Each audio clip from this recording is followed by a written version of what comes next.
Olha, agora são 7h52. Hoje nós estamos recebendo aqui na Rádio Metropolitana o pré-candidato pelo PSB às eleições municipais deste ano de 2016, né? Vamos dar sequência. E vereador. Vereador, né? Vereador. Da cidade de Guaratinguetá, Marcos Soliva. Bom dia, Marcos. Seja bem-vindo aqui nessa entrevista hoje aqui da Metropolitana. Muito bom dia, Dani. Bom dia, nosso Silvio Sanzoni. Bom dia. Bom dia, Datena. Bom dia ao Reginaldo aí da técnica. Bom dia ao Ricardo Abissi, nosso assessor aqui nos acompanhando.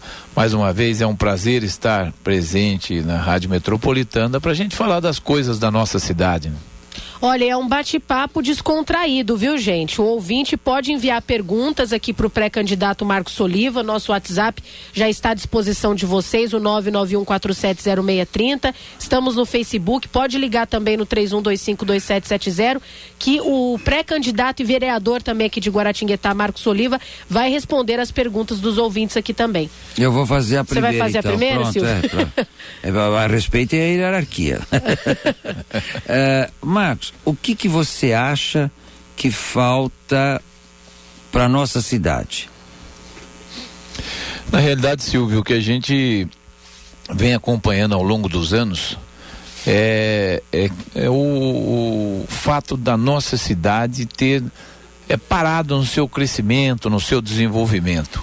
Eu cito muito como exemplo o Guaratinguetá em comparação às outras cidades do Vale do Paraíba. Há 100 anos atrás era a maior cidade, era 2 vezes maior que São José, maior do que Taubaté, praticamente tinha que somar as 2 cidades para dar uma Guaratinguetá. E ao longo desses 100 anos, o crescimento não foi na ordem de crescimento como foi as outras cidades. E nos últimos 40 anos, nós pegamos aí fim dos anos 70 para cá, anos 80, Guaratinguetá cresceu menos ainda. Crescia uma ordem de 3% ao ano, entre os anos 40 e 70, e de 80 para cá começou a crescer menos, crescia 0,5% ao ano. Se a gente tivesse crescido a ordem de 3%, hoje nós estaríamos com uma população acima de 200 mil habitantes. Mas o fator não é só o aumento populacional, é o aumento da arrecadação pública, que se transforma em benefício ao cidadão. A gente cita como exemplo o nosso modelo de arrecadação hoje, nos traz 300 milhões aí entre todas as verbas recebidas, repasses do governo e impostos que são repassados, são 300 milhões de reais ano.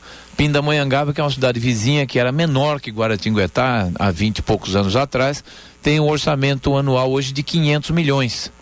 E a extensão territorial de Pinda é menor do que Guaratinguetá. É muito pouco, 300 milhões para Guará. A população de Pindamonhangaba hoje está em torno de 160 mil habitantes, é em torno de 30% maior que a nossa, que é em torno de 118 mil. E Pindamonhangaba tem uma arrecadação 70% maior. Então é evidente, tem mais dinheiro para investir na saúde, na educação, na infraestrutura da cidade, que é onde nós enfrentamos dificuldades. A nossa falta de arrecadação, uma arrecadação maior, nos traz dificuldades em investir mais no social, investir melhor nos pontos onde Guaratinguetá está deficitário. Marcos, o que estancou? O que estancou Guaratinguetá? Uns dizem que a cidade ficou na mão de um grupo de pessoas e para eles a situação é boa, ficou estável, acabou. Mas não pode ser só isso, lógico. Por que estancou? O que foi que parou Guaratinguetá? O que a gente analisando ao longo desses anos aí de perda de desenvolvimento em relação às outras cidades, é que Guaratinguetá optou por um crescimento mais vagaroso, através dos seus gestores. Não é uma vontade da população, mas as últimas gestões que passaram por Guaratinguetá optaram por um crescimento mais vagaroso e não se preocupando tanto em políticas de incentivos fiscais para trazer desenvolvimento, para trazer mais indústrias, mais empresas de grande porte, que são as grandes fontes arrecadadoras de impostos. E isso foi uma política determinada em que se nós tivéssemos optado por um crescimento vagaroso e ordenado, não teria problema nenhum. Acontece que nós crescemos vagarosamente e desordenadamente ao ponto de chegar a uma Guaratinguetá que tem 48 bairros em situação irregular, com problemas de documentação, com falta de infraestrutura. Bairros, uma cidade desse tamanho? De mais é um absurdo. São 130 bairros, em torno de 130 bairros, 48 em situação irregular. Então houve um crescimento vagaroso e ao mesmo tempo desordenado. Isso é o pior que poderia acontecer, porque tem cidades que crescem rapidamente e desordenada, mas a arrecadação crescendo rapidamente também, no futuro você tem como resolver o problema dos bairros. Compensa. Mas quando você não cresce da forma rápida e cresce desordenadamente, você tem sérios problemas para melhorar a infraestrutura dos bairros. É uma fotografia que muito pouca gente conhece, e como é que pode deixar uma administração da cidade deixar 48 bairros em situação irregular. O governo estadual, o governo federal fizeram uma série de programas, né, para regularizar. Programa Cidade Legal. Né? Esses lotes irregulares, esses bairros clandestinos, todas essas coisas, esses loteamentos irregulares, tudo. E nós perdemos até esse bonde também, Marcos. Até o bonde da legalização dos bairros nós perdemos, porque a gente, inclusive quando entramos na Câmara Municipal em 2013, eu já tinha pedido a relação pela ordem de necessidades, quais seriam os bairros a serem legalizados primeiro, mas de 2013 para cá praticamente nada foi legalizado. E a gente não vê um trabalho sendo desenvolvido em nossa cidade para que haja um processo de legalização em massa, pegar vários bairros ao mesmo tempo e corrigir anomalias, coisas pequenas às vezes para serem resolvidas e que estão emperradas. A gente vê bairros aí que estão em situação irregular, como o caso do Jardim do Vale 2, e nesse caso do Jardim do Vale 2 existe até uma decisão judicial, um termo de ajuste de conduta entre o governo municipal, entre justiça e o empreendedor, que foram calcionados 72 lotes para serem vendidos e fazer a infraestrutura que não tinha sido terminada do bairro. E até hoje não foram vendidos. Então você vê que tem coisas que são solucionáveis, mas não foram solucionadas ao longo desses anos. Não vai para frente. Nós vamos pro comercial. É hora de festejarmos a chegada de um novo dia, 8 horas da manhã. Acorda, minha querida Guaratinguetá, vamos à frente, vamos para cima e para o alto. Metropolitana.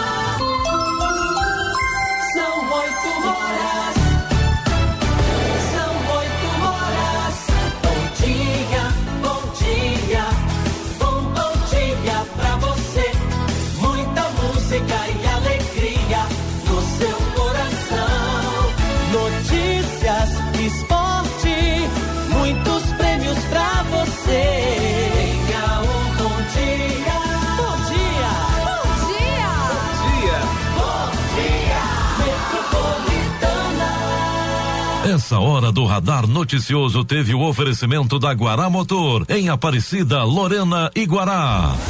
Aproveite a super promoção Guará Motor, com o plano sempre novo. Coloque um Volkswagen zerinho na sua garagem, com parcelas que cabem no seu bolso. Confira, Take Up com entrada mais 35 parcelas fixas de R$391. Novo Gol com entrada mais 35 parcelas fixas de R$428. Fox 1.0 completo com entrada mais 35 parcelas fixas de R$534. Guará Motor, em Guará, Aparecida e Lorena. Telefone 12-3128-2299. Um dia, 8 horas em ponto.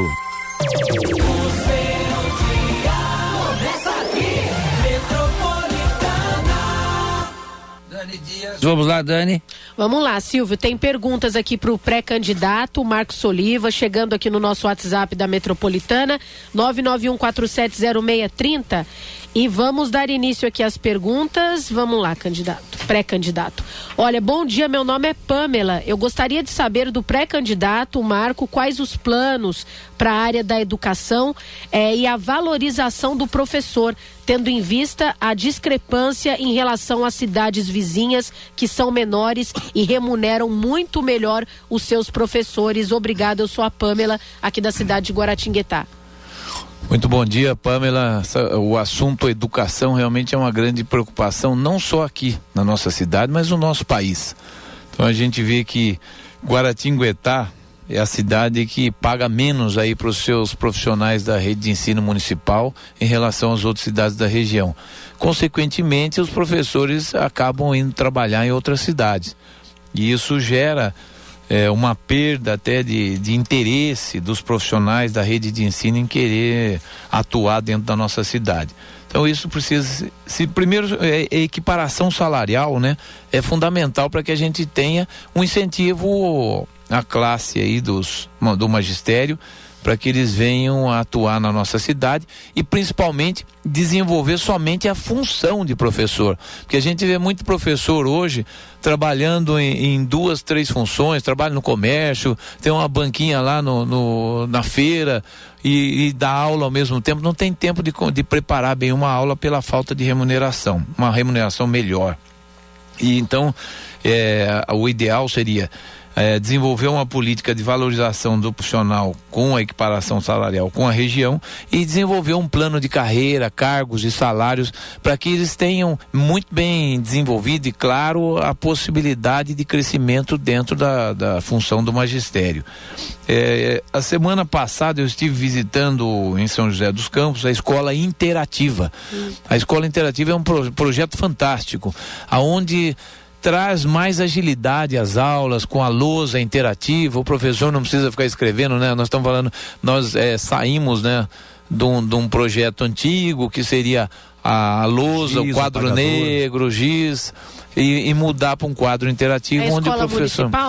Escola Municipal, em São José dos Campos, lá eles têm 600 salas de aula já equipadas com o quadro interativo, são 60 mil alunos contemplados, então saíram já para o século XXI no nível de ensino. Nós aqui podemos dizer, saímos da lousa do quadro negro para o quadro verde, e do quadro verde podemos dizer, com aqueles que melhoraram estão com aquele quadro branco com pincel atômico. Então isso nós precisamos mudar, precisamos investir. Isso precisa de investimento, precisa de capacitação profissional. Nós temos que investir mais nessa capacitação profissional, viabilizar também o programa Escola em Tempo Integral. Já temos algumas escolas aqui em tempo integral, municipal e estadual. A Escola Municipal Guilherme Filipe já trabalha em tempo integral, mas de uma forma que nós levantamos que existem até falhas no sistema. Mas o exemplo da Escola da Aeronáutica, onde tem lá a Rogério Lacasse, a Escola Rogério Lacasse faz um trabalho excelente em tempo integral. Tem inclusive um programa chamado Programa de Formação de Valores, que além de ensinar a parte de desenvolvimento da inteligência do jovem, do adolescente, também traz... desperta no jovem os valores morais, o respeito às leis, às regras, às instituições, que é o que a gente precisa, porque não adianta você formar hoje um profissional muito inteligente, mas mau caráter. Você vai ter um médico com uma má formação de caráter, um engenheiro, um advogado, então você tem que trazer para esse jovem, para essa criança, o respeito e o respeito aos princípios e valores morais. Então isso é fundamental, e esse programa é um programa muito interessante, inclusive para ser aplicado e usado em todas as escolas de Guaratinguetá, porque eles já estão fazendo e estão vendo que está dando certo. Viabilizar a construção de mais creches, porque a gente vê que existe uma deficiência de creches ainda, apesar da administração pública atual já ter inaugurado, né? São 3 creches, se não me engano. Viabilizar terreno para construção de uma escola técnica federal, que faz parte disso do Poder Público Municipal. É importante ter uma escola técnica federal para nós também aqui.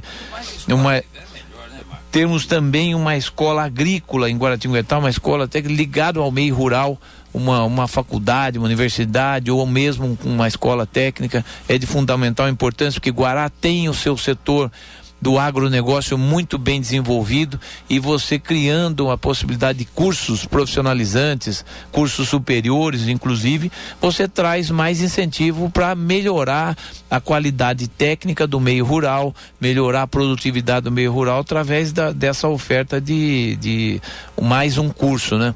E é na educação, como quando a gente fala em educação, você passa também pela capacitação profissional das pessoas que vão trabalhar na indústria. Hoje Guaratinguetá tem uma carência de formação profissional para a indústria. Mão de obra, né, qualificada. É mão de obra qualificada, porque nós não temos curso técnico. Nós temos os cursos técnicos que nós desenvolvemos ao longo dos anos em Guaratinguetá, são voltados para o comércio, são voltados para a prestação de serviço, mas nós precisamos dos cursos técnicos também voltados para a indústria, como é o exemplo de um Senai. Sim. É importante vir um Senai para Guaratinguetá, porque quando as indústrias vêm se instalar, já encontram a mão de obra especializada aqui. É o caso da Embraer, que foi se instalar em Taubaté, um segmento da Embraer, está se instalando em Taubaté, porque lá tem o Senai, tá do lado. Exatamente, Como aí como traz tá essa situação do essa mão de Senai obra hoje? Que há anos está para vir, não está para vir, parece uma novela. o Senai nós tivemos em 2000 e, se não me engano, foi em 2011 ou 12, foi doado um terreno no governo passado para a instalação do Senai. Esse terreno não podia ser construído porque estava próximo ao aeroporto de Guaratinguetá e o nível de decibéis impedia, o quarto Comar não iria aprovar. Aí nós, inclusive, fizemos essa observação na Câmara Municipal, mandamos ofício à Prefeitura, falando que não havia possibilidade de fazer o Senai lá, que corresse atrás e transferisse para outra área. Ao longo dos anos aí, passou 1 ano e meio, a Prefeitura acabou recebendo um comunicado do quarto Comar que não poderia ser construído o Senai naquele local que havia sido doado.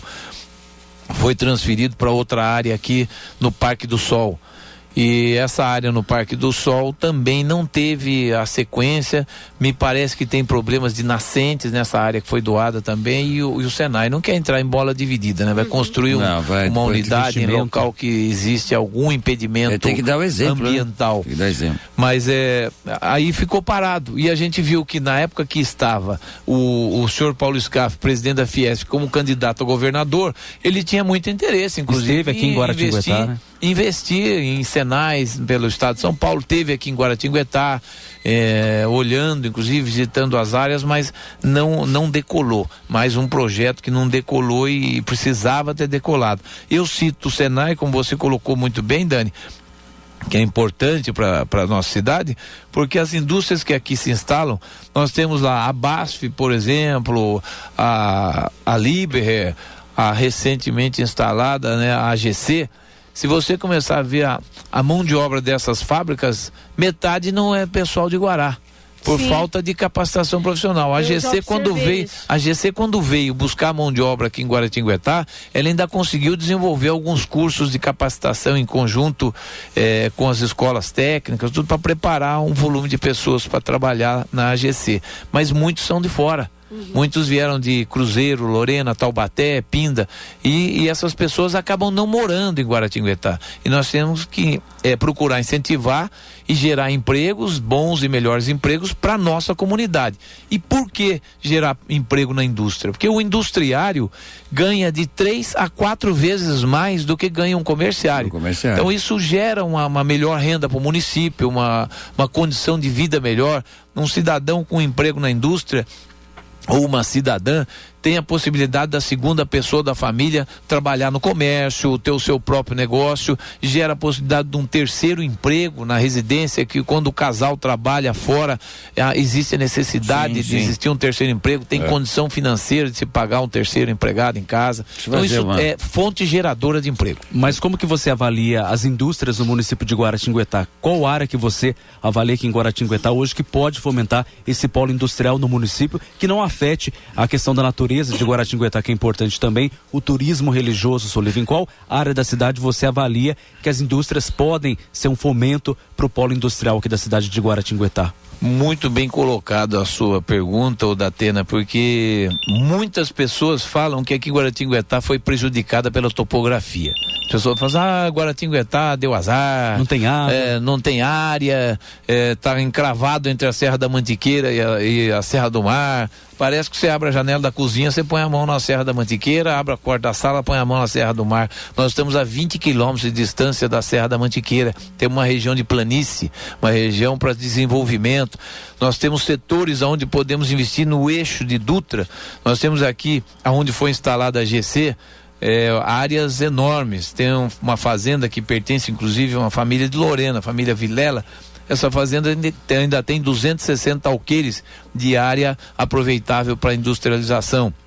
Nós temos aqui dentro do município de Guará uma fazenda que pertence ao governo do Ceará. Do Ceará? Você ver, uma fazenda de 180 alqueires que pertencia ao Fernando Alencar Pinto, falecido Fernando Alencar Pinto, que perdeu essa fazenda para o governo do Ceará, através do Banco do Ceará à época, e essa fazenda acabou ficando como posse do governo do Ceará, que fica entre Guaratinguetá e Putim.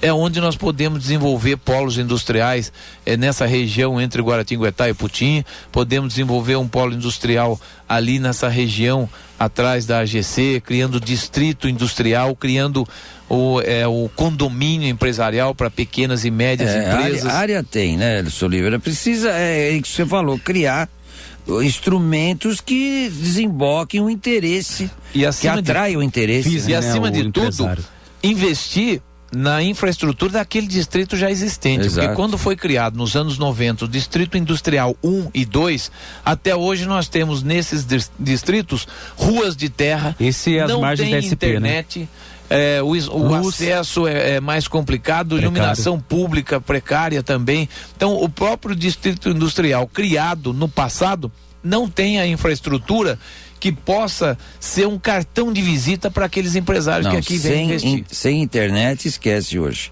Sem então internet, você imagina, não exatamente, tem jeito. Uma indústria se instala aqui, uma empresa, e não tem internet instalada, como é que vai fazer, como é que vai interagir com o mundo? Exato. Exatamente. Então, isso Oliva, é de fundamental importância. Vou pedir licença para você, que nós temos a pergunta de um ouvinte. Vamos lá. Sim, tem um ouvinte na linha primeiro aqui que vai conversar com a gente, da Vila Molica de Guaratinguetá. Bom dia. Bom dia. Bom dia, é o Antônio? É isso mesmo? Antônio, isso. Fica à vontade, o senhor quer fazer algum comentário, alguma pergunta aqui para o pré-candidato? Isso, eu gostaria de parabenizá-lo pelo excelente trabalho feito que ele vem fazendo na Câmara Municipal e agradecer ele, pois ele esteve na frente da AME, na fila da madrugada, vendo com seus próprios olhos a realidade da população, e minha mãe estava presente no dia, e depois disso parece que a administração tentou resolver isso aí. Hoje não está tendo a fila da madrugada aí, mas graças ao vereador aí que esteve presente, vendo a realidade nossa aqui, enfrentando essa fila à noite, que hoje não tem mais que no ano. Mas obrigado a ele por ter ido e visto com os próprios olhos. E o resto, o excelente trabalho que ele sempre faz à Câmara Municipal. Obrigado, vereador. Obrigada, viu, Antônio? Ele vai responder aqui a sua pergunta. Obrigada. É um elogio. Mandar um abraço lá pro Antônio da Vila Molica, né? Antônio da Vila Molica, que na realidade a fila da madrugada é uma anomalia que acontece, porque isso não pode existir, uma fila onde as pessoas têm que chegar às 10 horas da noite e ficar esperando até às 7 da manhã, quando abrir para poder fazer o agendamento do exame, da consulta, ele conseguir buscar uma senha, não é ser atendido, buscar uma senha para ele ser atendido. Então isso é desumano. Nós fizemos a reportagem, inclusive, fomos lá, filmamos, entrevistamos a população para mostrar que era verdade, que todas as vezes que colocamos na Câmara, parecia que era meia dúzia de pessoas que perdiam o sono e iam lá para ficar batendo papo, como disseram, né? É um absurdo, né? Não pode acontecer, mas o fim da fila, que nós inclusive fizemos a proposta e a apresentação da solução, seria não estabelecer apenas um dia para se fazer agendamento de consulta e exames.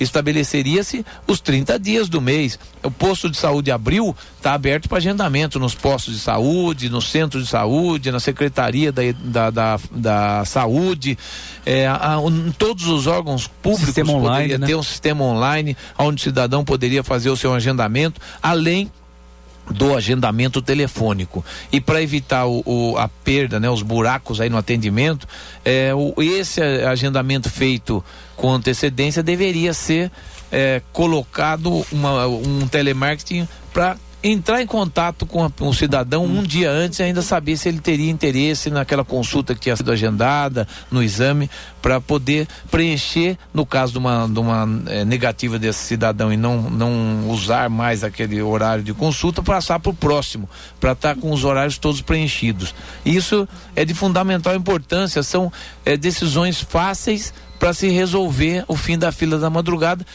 Diminuiu não acabou, viu, Antônio? A fila da madrugada diminuiu bastante, porque houve a contratação de mais pessoas para trabalhar aí no agendamento, mas o que precisa, inclusive, é estabelecer uma política de mutirões, porque não adianta você falar assim, ó, tem um agendamento, mas você está agendado para novembro de 2016, tem pessoas que têm uma necessidade imediata de um exame, de uma consulta, então precisa realmente haver um mutirão quando estabelece. Passou um determinado volume de pessoas que estão lá agendadas, tem que se startar um mutirão de atendimento para esvaziar a fila. Eu quero mandar aqui um abraço pro pessoal, o Carlinhos e os armadores da Marcivan. Um abraço a todos aí que estão ouvindo nosso programa. Nós vamos comercial. O Carlinhos Brasil, né? Conhecido como Carlinhos, grande jogador de futebol de salão também, viu? Exato. Joguei muito futebol de salão com o Carlinhos. Aliás, ele jogava muito mais do que eu, né? Então ele participava do time da cidade, da seleção, ele batia uma bola. Você deixou redondinha. muito no banco, é isso? Não, no banco não, na arquibancada mesmo. Nem no banco ainda tinha lugar pra mim.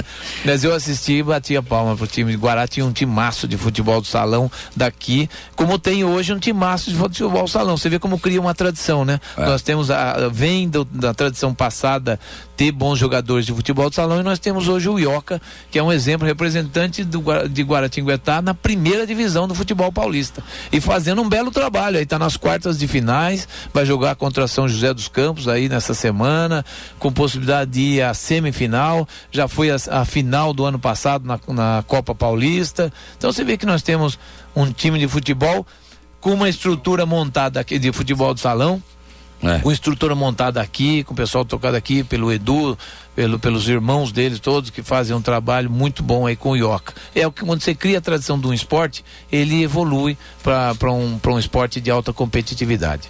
Depois do comercial, eu gostaria de ver o nosso convidado hoje, o Marcos Soliva, responder a seguinte pergunta que eu faço agora. Caso houvesse segundo turno na cidade de Guaratinguetá, com quem ele não gostaria de competir? A pergunta é boa, até você gostou, hein, Dani? Eu gostei. Vamos ver se ele vai responder. Vai citar o nome. Vamos lá, depois do comercial. Radar Noticioso. Credibilidade no ar.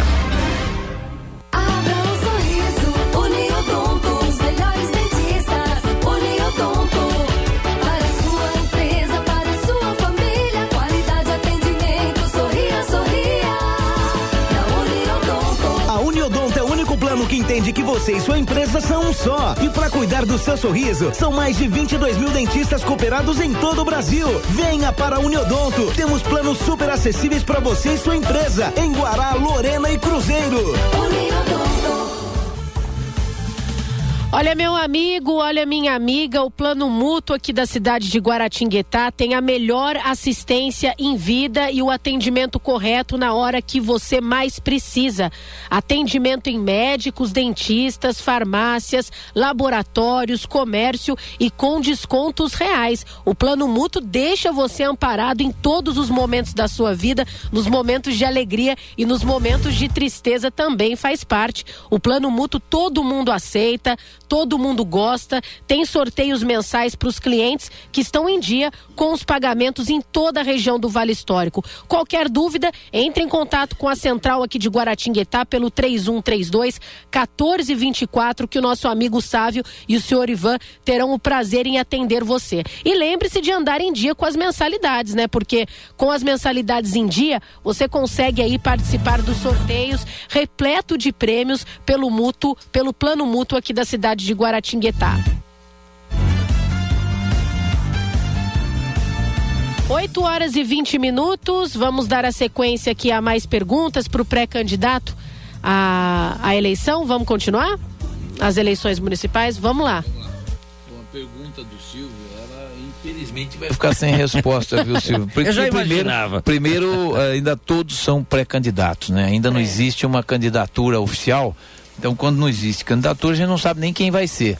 Existe uma pré-candidatura, todos estão nesse período, após a homologação das convenções, onde existirão realmente, de fato, os candidatos, nós podemos saber quem são aqueles candidatos que disputarão uma vaga aí como gestor do dinheiro público, gerir o dinheiro público de Guaratinguetá. Então isso é importante a gente ter em mente, que num pleito eleitoral não se escolhe candidatos, não se escolhe com quem você vai competir, né? Isso vai ser a ordem natural das coisas, e nós estamos nesse momento como pré-candidato, ainda não temos nem homologação de uma chapa aí definida. Mas como é que você se colocada sente, no momento de eleição? Aí sim nós poderemos estar no período de campanha eleitoral, a gente vai poder estar comentando sobre aqueles que daí sim estarão colocados como candidato. Por enquanto todo mundo é pré. Como é que você se sente hoje como pré-candidato, apontado nas pré-pesquisas como o pré-favorito? Na liderança dessas pré-pesquisas. Tem que falar tudo pré, pré. né? Tudo pré. Então vamos lá. O seu pré-vice também já tem? Pois é. A gente, na realidade, eu não tive acesso a pesquisas, porque ainda nem tem nenhuma pesquisa oficial. A gente nem pode divulgar, e o que a gente ouve, todos são especulatórios, todos os pré-candidatos apresentam suas pesquisas, e inclusive todos estão na liderança, né? Todos os pré-candidatos, tudo que é pesquisa oficiosa não existe. É pior que dono de rádio. A minha rádio é a primeira, aí vê outro. Não, a minha rádio é que está em primeiro. Então todos estão.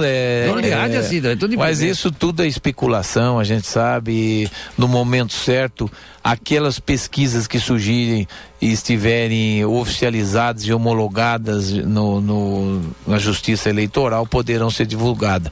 Mas existe, é evidente, sempre nas cidades existe aquele anseio da população, saber quem é que está na frente, quem é que está liderando.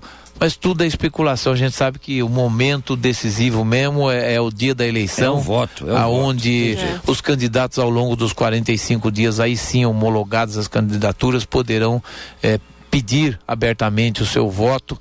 E isso acontecerá a partir de 16 de agosto. Quando é a convenção do teu partido? A convenção do PSB vai ser no dia 25 desse mês, 25 de julho agora, aonde haverá o convite aos partidos que têm interesse em coligações, tanto na majoritária quanto na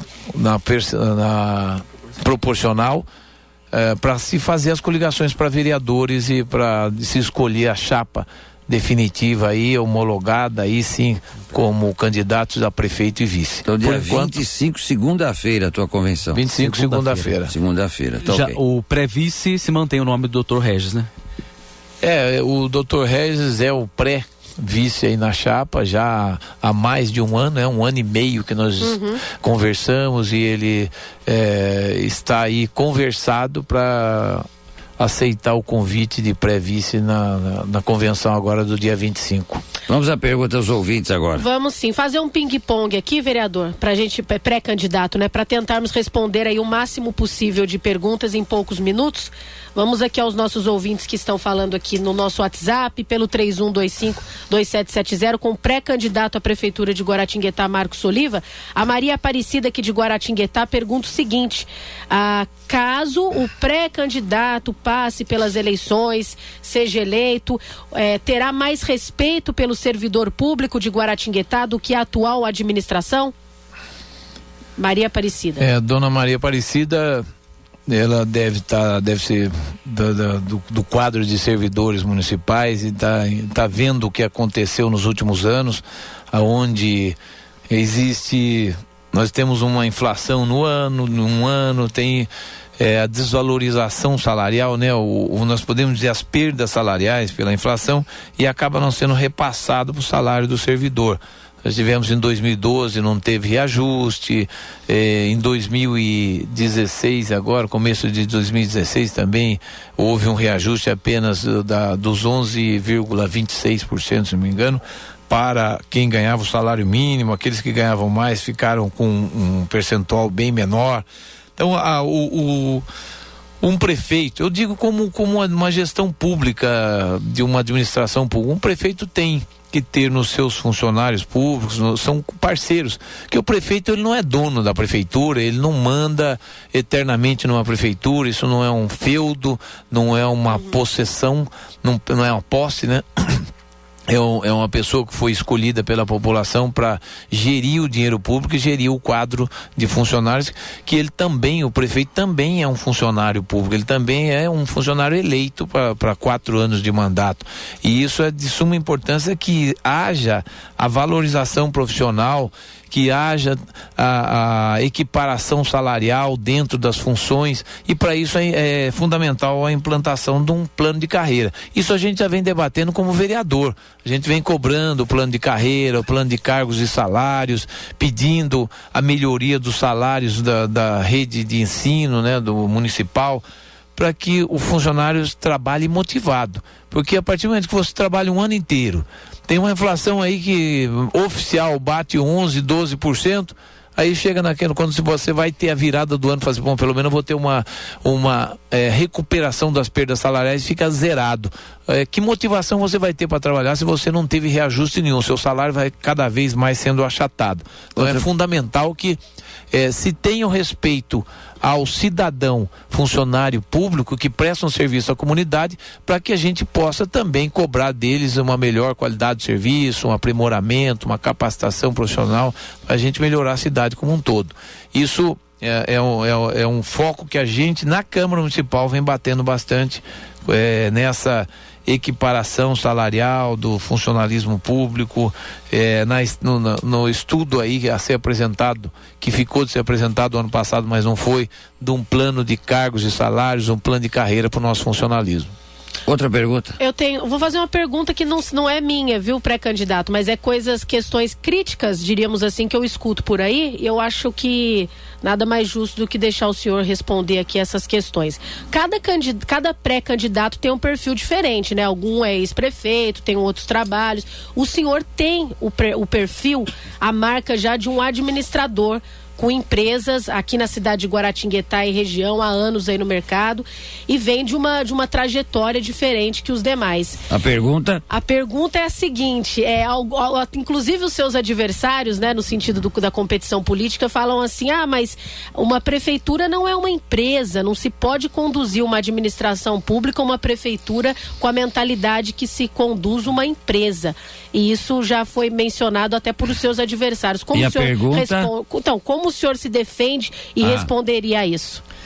Na realidade, essa pergunta é muito boa, uma pergunta complexa. É complexa, mas a prefeitura não pode ser como uma empresa. Ela deve ser como uma empresa. Ela é uma empresa pública. Ela é uma empresa que presta um serviço à população. A prefeitura, ela tem uma grande diferença para a empresa privada.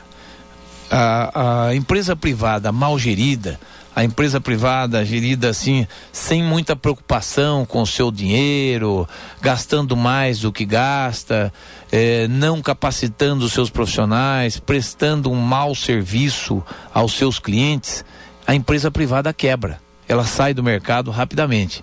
A empresa pública não.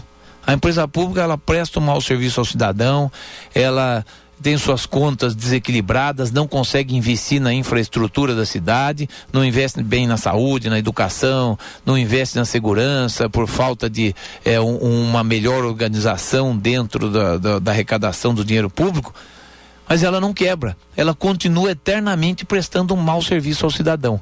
Isso é a grande diferença entre uma empresa pública e uma empresa privada. Então, para se gerir o dinheiro público, na realidade, precisa ter sim uma visão empresarial, uma visão de receitas e despesas.